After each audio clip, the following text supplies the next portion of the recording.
ಆ, ಎಲ್ರಿಗೂ ನಮಸ್ಕಾರ. ಇವತ್ತು ಮುಖ್ಯವಾಗಿ ತುರ್ತಾಗಿ KRS ಪಕ್ಷದ ಮುಖ್ಯಪುಟದಲ್ಲಿ ಲೈವ್ ಬರ್ತಾ ಇರೋ ಉದ್ದೇಶ, ಕಳೆದ 2-3 ವರ್ಷಗಳಿಂದ ನಿರಂತರವಾಗಿ ಕಾಂಗ್ರೆಸ್ ಸರ್ಕಾರ ಅರ್ಥಾತ್ ಕರ್ನಾಟಕ ಸರ್ಕಾರ ಅಂತ ನಾವೇನ್ ಹೇಳ್ತೀವಿ, ಲಕ್ಷಾಂತರ ವಿದ್ಯಾರ್ಥಿಗಳ ಜೀವನದ ಜೊತೆ ಒಂದು ಆಟವನ್ನ ಆಡ್ತಾ ಇದ್ದಾರೆ. ಯಾಕೆ ಅಂದ್ರೆ ಮುಖ್ಯವಾಗಿ ಸರ್ಕಾರದ ಹುದ್ದೆಗಳಿಗೆ ಏನು ನೇಮಕಾತಿ ಮಾಡಬೇಕಾಗಿತ್ತು, ಒಟ್ಟು ರಾಜ್ಯದಲ್ಲಿ 2.87 ಲಕ್ಷ ಹುದ್ದೆಗಳು ಕಾಲ್ಫಾರ್ಮ್ ಆಗಿದೆ ಅಂತ ರಾಜ್ಯ ಸರ್ಕಾರನೇ 3 ವರ್ಷಗಳ ಹಿಂದೆ ಮಾಹಿತಿಯನ್ನ ನೀಡಿದೆ. ಅದಾದ್ಮೇಲೆ ಎಷ್ಟೋ ಜನ ವಿವಿಧ ಡಿಪಾರ್ಟ್ಮೆಂಟ್ಗಳಲ್ಲಿ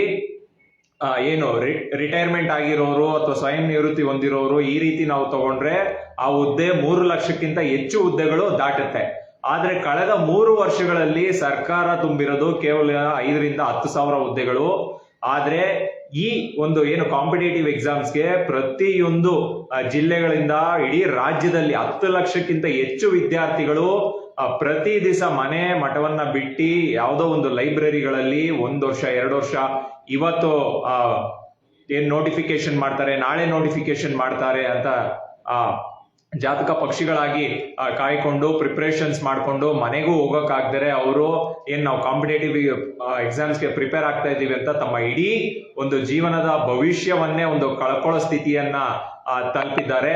ಈಗಾಗಲೇ ಅನೇಕ ವಿದ್ಯಾರ್ಥಿ ಸಂಘಟನೆಗಳಾಗಿರ್ಬೋದು, ಮುಖ್ಯವಾಗಿ ಅಕ್ಸಾ ಸಂಘಟನೆಯವರು, ಇನ್ನಿತರ ಎಲ್ಲಾ ಸಂಘಟನೆಗಳು ಒಂದು ದೊಡ್ಡ ಮಟ್ಟದ ಧ್ವನಿಯನ್ನ ಮಾಡ್ತಾ ಇದ್ದಾರೆ. ಅದನ್ನ ಹತ್ತಿಕ್ಕೋ ಅಂತ ಕೆಲಸವನ್ನ ಕೇಂದ್ರ ಸರ್ಕಾರ ರಾಜ್ಯ ಸರ್ಕಾರ ರಾಜ್ಯದ ಪೊಲೀಸರ ಮುಖಾಂತರ ಅವರ ಮೇಲೆ ಸುಳ್ಳು ದೂರುಗಳನ್ನ ದಾಖಲಿಸುವುದು, ನೀವು ಈ ತರ ಪ್ರತಿಭಟನೆಗೆ ಅವಕಾಶವನ್ನ ನಿರಾಕರಿಸದಿರೋದು. ಪ್ರತಿಭಟನೆ ಸಂವಿಧಾನಿಕ ಹಕ್ಕು. ಯಾವುದೇ ಒಬ್ಬ ಭಾರತದ ಪ್ರಜೆ ತಾನು ಹೋರಾಟ ಮಾಡಕ್ಕೆ ಸಂವಿಧಾನದಲ್ಲಿ ಹಕ್ಕಿದೆ. ಈ ಸಂವಿಧಾನವನ್ನ ಕಾಂಗ್ರೆಸ್ ಪಕ್ಷ, ರಾಹುಲ್ ಗಾಂಧಿ ಅವರು ಸಂವಿಧಾನವನ್ನ ನಾವು ಸೇವ್ ಮಾಡೋರು ನಾವು ಒಬ್ರೇ ಅನ್ನೋರು, ಇಡೀ ರಾಜ್ಯದಲ್ಲಿ ವಿದ್ಯಾರ್ಥಿಗಳು ಒಂದು ಕಡೆ ಅವ್ರಿಗೆ ಖಾಸಗಿಯಲ್ಲಿ ಒಳ್ಳೆ ಜಾಬ್ ಸಿಗ್ತಾ ಇಲ್ಲ, ಗೋರ್ಮೆಂಟ್ ಅಲ್ಲಿ ಇರೋ ನೋಟಿಫಿಕೇಶನ್ಸ್ ಗಳನ್ನ ತುಂಬ್ತಾ ಇಲ್ಲ. ಅವರು ಈಗ MA MBA ಇಂಜಿನಿಯರ್ಗಳು ಕೂಡ ಇವಾಗ ಪ್ರಸ್ತುತ ಏನ್ ಕೆಲಸ ಮಾಡ್ತಾ ಇದ್ದಾರೆ ಅಂದ್ರೆ ಸ್ವಿಗ್ಗಿ ಝೊಮ್ಯಾಟೊ ಕೆಲಸಗಳನ್ನ ಮಾಡ್ತಾ ಇದ್ದಾರೆ. ಇದು ನಮ್ಮ ರಾಜ್ಯದ ಪ್ರಸ್ತುತ ಪರಿಸ್ಥಿತಿ ಇದೆ. ಇದನ್ನ ರಾಜ್ಯ ಸರ್ಕಾರ ಅತ್ಯಂತ ಗಂಭೀರವಾಗಿ ಪರಿಗಣಿಸಬೇಕು. ಆ ರಾಜ್ಯ ಸರ್ಕಾರಕ್ಕೆ ಇದ್ರ ಬಗ್ಗೆ ಚಿಂತೆನೇ ಇಲ್ಲ. ಅವರು ಮಾಡ್ತಾ ಇರೋ ಚಿಂತೆಗಳೇ ಬೇರೆ. ಯಾರು ಅಧಿಕಾರಕ್ಕೆ ಹೋಗ್ಬೇಕು, ಅಧಿಕಾರದಲ್ಲಿ ಇಳಿಬೇಕು, ಮಂತ್ರಿಗಳು ದೆಹಲಿಯಲ್ಲಿ ಪೆರೇಡ್ ಮಾಡ್ತಾ ಇದ್ದಾರೆ, ನಮಗೆ ಮಂತ್ರಿಗಿರಿ ಕೊಡ್ತಾರೆ ಅಂತ. ಈ ವಿಚಾರವಾಗಿ ವಿಧಾನ ಸಭೆಯಲ್ಲಿ ಮಾತಾಡೋ ಯಾವುದೇ ಒಬ್ರು ಜನಪ್ರತಿನಿಧಿಗಳು ಇಲ್ಲ. ಯಾಕಂದ್ರೆ ಬಿಜೆಪಿ ಅವ್ರು ಮಾತಾಡ್ತಾರೆ, ಬಿಜೆಪಿ ಅವರು ಕೆಲವು ವಿದ್ಯಾರ್ಥಿ ಸಂಘಟನೆಗಳನ್ನ ಯೂಸ್ ಮಾಡ್ಕೊಂತ ಇದ್ದಾರೆ. ಅದು ನಮ್ಗೆ ಮೇಲ್ಗೆ ಗೊತ್ತಾಗುತ್ತೆ. ಅವ್ರು ಹೋರಾಟ ಮಾಡ್ತಾ ಇದ್ದಾರೆ, ಇವ್ರು ಹೋಗಿ ಸಪೋರ್ಟ್ ಮಾಡೋದು, ಮತ್ತೊಂದು ಮಾಡೋದು ಮಾಡ್ತಾರೆ. ಅವರ ಒಂದು ಮುಖ್ಯವಾಗಿ ಬಿಜೆಪಿ ಸರ್ಕಾರದಲ್ಲಿ ಹುದ್ದೆಗೆ 1.5 ಕೋಟಿ 2 ಕೋಟಿ ಈ ರೀತಿ ಹುದ್ದೆಗಳಾಗಿ ಅನೇಕ ಜನರು ಇವಾಗ ಜೈಲಲ್ಲಿದ್ದಾರೆ. ಬಿಜೆಪಿ ಸರ್ಕಾರ ಆಗ್ಲಿ ಕಾಂಗ್ರೆಸ್ ಸರ್ಕಾರ ಆಗ್ಲಿ ವಿದ್ಯಾರ್ಥಿಗಳ ಪರ ನಿಲ್ಲೋದಿಲ್ಲ. ಈಗಾಗ್ಲೇ 56,000 ಹುದ್ದೆಗಳನ್ನ ಏನಿದು ಕಣ್ಣೋರ್ಸೋ ತಂತ್ರ ಅಷ್ಟೇ.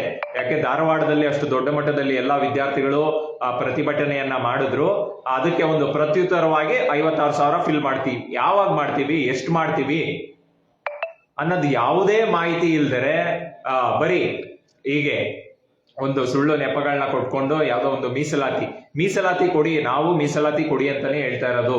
ಮೀಸಲಾತಿ 6% ಇದೆ, ಅದನ್ನ ಬೇಕಾದ್ರೆ 94% ತಗೊಂಡು ಹೈಕೋರ್ಟ್ ಸುಪ್ರೀಂ ಕೋರ್ಟ್ ಅಲ್ಲಿ ಏನ್ ತೀರ್ಮಾನ ಆಗುತ್ತೆ ಅದ್ರ ಪ್ರಕಾರ ಯಾವ ಮೀಸಲಾತಿ ಕೊಡ್ಬೇಕು, ಸಂಪೂರ್ಣ ಮೀಸಲಾತಿ ಎಲ್ಲರ ಹಕ್ಕು, ಅದನ್ನ ಮೀಸಲಾತಿ ಮಾಡಿ. ಅದಕ್ಕೋಸ್ಕರ ಈ ರೀತಿ ಲಕ್ಷಾಂತರ ವಿದ್ಯಾರ್ಥಿಗಳ ಜೀವನವನ್ನ ಯಾಕೆ ಅವ್ರನ್ನ ಇಲ್ಲ ಅಂದ್ರೆ ಯಾವುದು ನಾವು ನೋಟಿಫಿಕೇಶನ್ಸೇ ಮಾಡಲ್ಲ, ಗೌರ್ಮೆಂಟ್ ನೋಟಿಫಿಕೇಶನ್ಸೇ ಮಾಡಲ್ಲ ಅಂತ ತಿಳಿಸ್ಬಿಡಿಬೇಕಾರೆ ಪಾಪ ಅವ್ರು ಯಾವ್ದೋ ಒಂದು ಜಾಬ್ಗಳನ್ನ ಮಾಡ್ಕೊಂಡು ಬೇರೆ ದಾರಿ ಹುಡುಕ್ತಾರೆ. ಈ ಕಡೆ ನೋಟಿಫಿಕೇಶನ್ಸ್ ಮಾಡ್ತೀವಿ ಅಂತೀರಾ, ಯಾವ ಡೇಟ್ ಅಂತ ಕೊಡೋದಿಲ್ಲ, ಒಂದು ಬ್ಲೂ ಪ್ರಿಂಟ್ ಇಲ್ಲ, ಒಂದು ಯಾವ ಡೇಟ್ಗೆ ಯಾವ ಎಕ್ಸಾಮ್ಸ್ ನಡೆಯುತ್ತೆ ಅನ್ನೋದು ಅವ್ರಿಗೆ ಮಾಹಿತಿ ಇಲ್ಲ. ಓದ್ಕೊಳ್ಳಿ 2 ವರ್ಷ 3 ವರ್ಷ ಅವರು ಏಜ್ ಬಂದು 20, 21, 25 ವರ್ಷದ ಹುಡುಗರು ಅವರ ಭವಿಷ್ಯದ ಜೊತೆ ಆಟ ಆಡಿದ್ರೆ ನಿಮ್ಗಂತೂ ನಿಜವಲ್ಲೂ ಅದು ಒಳ್ಳೇದಾಗೋದಿಲ್ಲ. ಸರ್ಕಾರ ಯುವಕರು ಅಷ್ಟೇ, ಕಾಂಗ್ರೆಸ್ ಬಿಟ್ರೆ ಬಿಜೆಪಿ ಬಿಟ್ರೆ ಕಾಂಗ್ರೆಸ್ ಅಂತ ಅವ್ರಿಗೆ ಸಪೋರ್ಟ್ ಮಾಡ್ಕೊಂಡು ಈಗ ನಾನು ಅನೇಕ ವಿದ್ಯಾರ್ಥಿ ಸಂಘಟನೆಗಳನ್ನ ನೋಡ್ತಾ ಇದ್ದೀನಿ. ಈಗ ಅವರು ಬಿಜೆಪಿ ಸಪೋರ್ಟ್ ತಗೊಳಕ್ಕೆ ಅವರು ಇದ್ ಮಾಡ್ತಾ ಇದಾರೆ. ಬಿಜೆಪಿ ಸರ್ಕಾರ ಇದ್ದಾಗ ಏನ್ ಮಾಡಿತ್ತು, ಯಾವ್ದಾದ್ರು ಒಂದು ನೋಟಿಫಿಕೇಶನ್ ಕರೆಕ್ಟ್ ಆಗಿ ಮಾಡಿದ್ದಾರೆ ಅಂತ ತಿಳಿಸ್ಬಿಡಿ. ಅವ್ರು ಮುಂದೆ ಬಂದ್ರು ಇದೇ KPSC ಅಲ್ಲಿ ಅದೇ ಸದಸ್ಯರು ಇರ್ತಾರೆ, ಇನ್ನಿತರ ರಿಕ್ರೂಟ್ಮೆಂಟ್ ಏಜೆನ್ಸಿಗಳೆಲ್ಲ ಅದೇ ಇರುತ್ತೆ, ಅದೇ ಪ್ರೋಸೆಸ್ ನಡೆಯುತ್ತೆ. ಇಡೀ ಕರ್ನಾಟಕದಲ್ಲಿ ಒಂದು ಬದಲಾವಣೆ ತರಬೇಕು. ಬನ್ನಿ, ನೀವು ಇದೇ ಪಕ್ಷಕ್ಕೆ KRS ಪಕ್ಷ ಒಳ್ಳೆ ಕೆಲಸ ಮಾಡ್ತಾ ಇದ್ದಾರೆ ಅಂದ್ರೆ KRS ಪಕ್ಷಕ್ಕೆ ಸಪೋರ್ಟ್ ಮಾಡಿ. ಇಲ್ಲ ನೀವುಗಳೇ ಗ್ರಾಮ ಪಂಚಾಯತಿ, ಜಿಲ್ಲಾ ಪಂಚಾಯತಿ, MLA ಎಲೆಕ್ಷನ್ ಗಳಿಗೆ ಕಂಟೆಸ್ಟ್ ಮಾಡಿ. ಒಂದು ಹೊಸ ರಾಜಕೀಯ ಕ್ರಾಂತಿಗೆ ನೀವು ಮುಂದಾಗ್ಬೇಕು. ಇಲ್ಲ ನಾವು ಅವ್ರ ವಿರುದ್ಧ ಹೋರಾಟ ಮಾಡ್ತೀವಿ, ಇವ್ರ ವಿರುದ್ಧ ಹೋರಾಟ ಮಾಡ್ತೀವಿ. ಹೋರಾಟ ಒಂದು ಭಾಗ, ಹೋರಾಟ ಸಂಪೂರ್ಣ ಯಾವಾಗ ಆಗುತ್ತೆ ಅಂದ್ರೆ ರಾಜಕೀಯದಲ್ಲಿ ಒಳ್ಳೆಯವರು ಜನರಿಗೆ ಏನ್ ತೊಂದರೆ ಆಗ್ತಿದೆ, ಯಾರು ಮಾತಾಡ್ತಾ ಇದಾರೆ. ಇವಾಗ 224 ಶಾಸಕರಲ್ಲಿ ಬಿಜೆಪಿ ಅವರಾಗ್ಲಿ ಕಾಂಗ್ರೆಸ್ ಅವರಾಗ್ಲಿ ದಿನನಿತ್ಯ ನಿಮ್ಮ ಕಷ್ಟಗಳನ್ನ ಮಾತಾಡ್ತಾ ಇದ್ದಾರಾ? ಇಲ್ಲ. ಇದು ನೀವು ಅಕ್ಕಪಕ್ಕ ದೇಶಗಳನ್ನ ನೋಡಿದೀರಾ ಯಾವ ರೀತಿ ಕ್ರಾಂತಿ ಆಗ್ತಾ ಇದೆ ಅಂತ. ಕರ್ನಾಟಕದಲ್ಲಿ ಯುವಕರು, ನೀವು ಅದರಲ್ಲೂ ಕಾಂಪಿಟೇಟಿವ್ ಎಕ್ಸಾಮ್ಸ್ ಅಲ್ಲಿ ಪ್ರಿಪೇರ್ ಆಗ್ತಾ ಇರೋರಂತೂ ಸಂವಿಧಾನ ಓದ್ಕೊಂಡಿರ್ತೀರಾ, ಇತಿಹಾಸ ನೋಡ್ಕೊಂಡಿರ್ತೀರಾ, ಸ್ವತಂತ್ರ ಹೋರಾಟಗಳು ಯಾವ ರೀತಿ ನಡೀತಾ ಇದೆ, ಭಗತ್ ಸಿಂಗ್ ಬಗ್ಗೆ ಓದಿರ್ತೀರಾ, ಸುಭಾಷ್ ಚಂದ್ರ ಬೋಸ್ ಅವರ ಬಗ್ಗೆ ಓದಿರ್ತೀರಾ. ಈ ಸಂವಿಧಾನವನ್ನ ಇಷ್ಟು ಕಷ್ಟಪಟ್ಟು ಕಟ್ಟಬೇಕಾದ್ರೆ ಅಂಬೇಡ್ಕರ್ ಅವರು ಎಷ್ಟು ಕಷ್ಟಪಟ್ಟಿದ್ರು, ಎಷ್ಟು ವ್ಯವಸ್ಥಿತವಾಗಿ ಅವ್ರಿಗೆ ವಿರೋಧಗಳು ಎದುರಾದ್ವು, ಇಷ್ಟನ್ನೆಲ್ಲ ನೀವು ಓದ್ಕೊಂಡಿರ್ತೀರಾ. ಆಗೂನು ಈಗ ಬೈ ಎಲೆಕ್ಷನ್ಸ್ ನಡೆದಿದೆ, ಏನ್ ಬಾಗಲಕೋಟೆ ಆಗಿರ್ಬೋದು, ನಮ್ಮ ಇದ್ರಲ್ಲಿ ದಾವಣಗೆರೆ ಆಗಿರ್ಬೋದು. ಈ ವಿದ್ಯಾರ್ಥಿ ಸಮೂಹ, ಯುವ ಸಮೂಹ ಏನ್ ಹೇಳ್ತು, ಯಾರು ಒಟ್ಟು ಧ್ವನಿಯಾಗಿ ನಾವು ಈ ರೀತಿ ಅನ್ಯಾಯ ಆಗಿದೆ, ನಾವು ಯಾರು ವೋಟ್ ಮಾಡೋದಿಲ್ಲ ಅನ್ನೋ ಒಂದು ತೀರ್ಮಾನಕಾರರು ಯಾರು ಬರ್ಲಿಲ್ಲ. ಇಂಥ ಪಕ್ಷಗಳಿಗೆ ನಾವು ಇದ್ ಮಾಡೋದಿಲ್ಲ, ನೋಟಾಗಿ ಮಾಡ್ತೀವಿ, ಇಲ್ಲ ಹೊಸ ಅಭ್ಯರ್ಥಿಗಳಿಗೆ ಮಾಡ್ತೀವಿ. ಈ ರೀತಿ ನೀವು ರಾಜಕೀಯ ಕ್ರಾಂತಿಯಾಗಿ ಮಾಡಿಲ್ಲ ಅಂದ್ರೆ ಇವಾಗ 2,87,000 ಹುದ್ದೆಗಳು ಕಾಲ್ಫಾರ್ಮ್ ಆಗಿರೋದು, ಒಟ್ಟು ಹುದ್ದೆಗಳು ಖಾಲಿ ಇರೋದು. ಅದರಲ್ಲಿ 1-1.5 ಲಕ್ಷ ಹುದ್ದೆಗಳು ನಾವೇನ್ ಹೇಳ್ತೀವಿ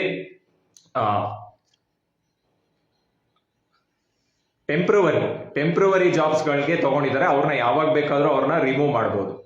ಇದು ಸರ್ಕಾರ, KRS ಪಕ್ಷ ಅತ್ಯಂತ ಗಂಭೀರವಾಗಿ ಇದನ್ನ ಕಳೆದ ತಿಂಗಳೇ ಪ್ರತಿಯೊಬ್ಬರು ಜಿಲ್ಲಾಧಿಕಾರಿಗಳಿಗೆ ಮನವಿ ಪತ್ರವನ್ನ ನೀಡಿದ್ದೀವಿ. ಸರ್ಕಾರ ಅದಕ್ಕೆ ಯಾವುದೇ ಒಂದು ಸ್ಪಂದನೆ ಕೊಟ್ಟಿಲ್ಲ. ಇದನ್ನ ಮುಂದಿನ ಹಂತಕ್ಕೆ KRS ಪಕ್ಷ ಈ ಹೋರಾಟವನ್ನ ತೆಗೆದುಕೊಂಡು ಹೋಗ್ತದೆ. ಪ್ರತಿಯೊಬ್ರು ರಾಜ್ಯದಲ್ಲಿರುವ ಎಲ್ಲಾ ಯುವಕರು, ಕಾಂಪಿಟೇಟಿವ್ ಎಕ್ಸಾಮ್ಸ್ ಪ್ರಿಪೇರ್ ಆಗ್ತಾ ಇರೋರು, ಅವರ ಕುಟುಂಬದವರು KRS ಪಕ್ಷದ ಜೊತೆಗೆ ಬನ್ನಿ. ಈ ಹೋರಾಟಗಳನ್ನ ಮುಂದಿನ ದಿನಗಳಲ್ಲಿ ದೊಡ್ಡ ಮಟ್ಟದಲ್ಲಿ ತಗೊಂಡೋಗಿ ಇದೊಂದು ವ್ಯವಸ್ಥಿತವಾಗಿ, ಯಾಕಂದ್ರೆ ಇದು ಗೌರ್ಮೆಂಟ್ ಜಾಬ್ಸ್ ರಿಲೇಟೆಡ್ ಅಂತಲ್ಲ, ಗೌರ್ಮೆಂಟ್ ಜಾಬ್ಸ್ ಆಗ್ಲಿ, ಪ್ರೈವೇಟ್ ಜಾಬ್ಸ್ ಆಗ್ಲಿ, ಆಮೇಲೆ ಶಿಕ್ಷಣ ನೀತಿಯಲ್ಲೇನೆ ಸ್ಕಿಲ್ಸ್ ರಿಲೇಟೆಡ್, ಆಮೇಲೆ ಯಾವುದೇ ಕೈಗಾರಿಕೆಗಳು ಸ್ಥಾಪನೆ ಆಗ್ತಾ ಇಲ್ಲ, ಯಾವುದೇ ಒಂದು ಯೋಜನೆಗಳು ಸ್ಥಾಪನೆ ಆಗ್ತಿಲ್ಲ. ಯುವಕರಿಗೆ ಒಂದು ಲಕ್ಷಾಂತರ ಸಂಖ್ಯೆಯಲ್ಲಿ ಜಾಬ್ಸ್ ಕ್ರಿಯೇಟ್ ಮಾಡಕ್ಕೆ ಅನೇಕ ಸುದ್ದಿಗಳನ್ನ ಓದ್ತಾ ಇದೀವಿ. ಬೆಂಗಳೂರಿಗೆ ಬರ್ಬೇಕಾಗಿರೋದು ಅನೇಕ ಕಂಪನಿಗಳು ಬೇರೆ ರಾಜ್ಯಗಳಿಗೆ ಹೋಗ್ತಾ ಇದೆ. ಇದು ಯಾಕೆ? ಇದರಿಂದ ಎಷ್ಟು ಯುವಕರಿಗೆ ಜಾಬ್ ಲಾಸ್ ಆಗ್ತಾ ಇದೆ?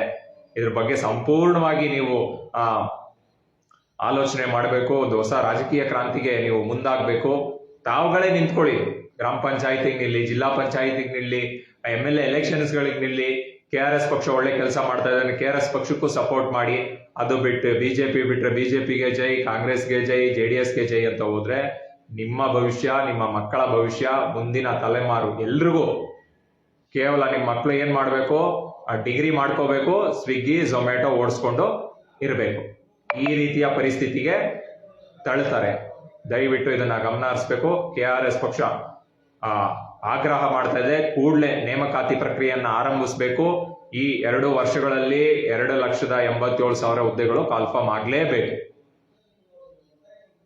ಇದನ್ನು ನಿರಂತರವಾಗಿ ನಾವು ಹೋರಾಟ, ಜಿಲ್ಲಾ ಕೇಂದ್ರಗಳಲ್ಲಿ ಹೋರಾಟಗಳು ಮಾಡ್ತೀವಿ, ರಾಜ್ಯ ಮಟ್ಟದಲ್ಲಿ ಹೋರಾಟಗಳು ಮಾಡ್ತೀವಿ. ಇಡೀ ವಿದ್ಯಾರ್ಥಿ ಸಮೂಹ KRS ಪಕ್ಷದೊಂದಿಗೆ ಕೈ ಜೋಡಿಸ್ಬೇಕು, ಕೈ ಜೋಡಿಸುತ್ತೆ. ಅವ್ರಿಗೂ ಸಾಕಾಗಿದೆ, ನಿಮ್ಮ ನಾಟಕಗಳನ್ನೆಲ್ಲ ನೋಡಿ ನೋಡಿ ನೋಡಿ ನೋಡಿ ಸಾಕಾಗಿದೆ. ಎಲ್ಲದಕ್ಕೂ ಒಂದು ಹಂತ ಇದೆ. ಕಾಂಗ್ರೆಸ್ ಹೋದ್ರೆ ಬಿಜೆಪಿ, ಬಿಜೆಪಿ ಹೋದ್ರೆ ಕಾಂಗ್ರೆಸ್, ಇವಾಗ JDS ಅನ್ಕೊಂಡು. JDS ಅವ್ರು ಯಾರು ಒಬ್ರು ಧ್ವನಿ ಎತ್ತಿದ್ದಾರೆ? ಯುವ ನಾಯಕ ಅಂತ ಒಬ್ರು ಪಕ್ಷದಲ್ಲಿ ಬಿಂಬಿಸ್ಕೊಂತಾ ಇರೋರು ಯಾರು ವಾಯ್ಸ್ ಮಾಡಿದ್ದಾರೆ? ಕಾಂಗ್ರೆಸ್ ನಲ್ಲಿರೋ ಯುವ ನಾಯಕರಂತೂ ಅದ್ರ ಬಗ್ಗೆ ನಾಲೆಡ್ಜೇ ಇಲ್ಲ. ಅವ್ರಿಗೆ ಏನು ಜಾಬ್ ವೇಕೆನ್ಸೀಸ್ ಗಳು ಹೆಂಗ್ ಮಾಡ್ತಾರೆ, ಯಾವ ನಡೆಯುತ್ತೆ, ಅವರು ಬೇಕಾಗಿರೋದೇ ಬೇರೆ ರೀತಿಯ ವಿಚಾರಗಳು. ಇನ್ನ ಬಿಜೆಪಿ ಅವರಂತೂ ಕೇಳಲೇಬೇಡಿ, ಅವ್ರು ಯಾವುದೋ ಒಂದು ಜಾತಿ ರಾಜಕಾರಣ, ಕೋಮು ರಾಜಕಾರಣ ಅಂತ ಮಾಡ್ಕೊಂಡು ಇದ್ ಮಾಡ್ತಾ ಇರ್ತಾರೆ.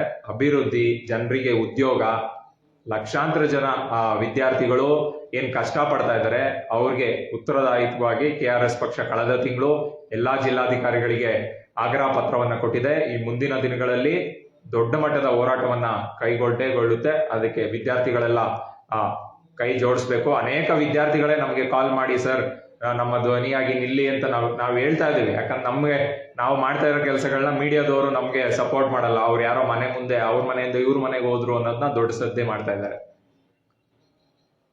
ಓಕೆ, ವಿದ್ಯಾರ್ಥಿಗಳು ಕೂಡ ಇದನ್ನ ಹೆಚ್ಚಿನ ಸಂಖ್ಯೆಯಲ್ಲಿ ಶೇರ್ ಮಾಡಿ. KRS ಪಕ್ಷ ಮುಂದಿನ ದಿನಗಳಲ್ಲಿ ರಾಜ್ಯಪಾಲರಿಗೆ, ರಾಷ್ಟ್ರಪತಿಗಳಿಗೆ ದೊಡ್ಡ ಮಟ್ಟದ ಒಂದು ರಾಜ್ಯಾದ್ಯಂತ ಒಂದು ಹೋರಾಟವನ್ನ ಹಮ್ಮಿಕೊಳ್ಳುತ್ತೆ. ಅದಕ್ಕೆ ಎಲ್ಲರೂ KRS ಪಕ್ಷದ ಪದಾಧಿಕಾರಿಗಳಂತೂ ಪ್ರತಿನಿತ್ಯ ಹೋರಾಟಗಳು ಮಾಡ್ತಾನೆ ಇದ್ದಾರೆ. ನೀವು ಕೂಡ ಅದರಲ್ಲಿ ಹೆಚ್ಚಿನ ಸಂಖ್ಯೆಯಲ್ಲಿ ಭಾಗವಹಿಸಿ ಅಂತ ಹೇಳಿ ಲೈವ್ ನ ಮುಗಿಸ್ತೀವಿ. ಧನ್ಯವಾದಗಳು.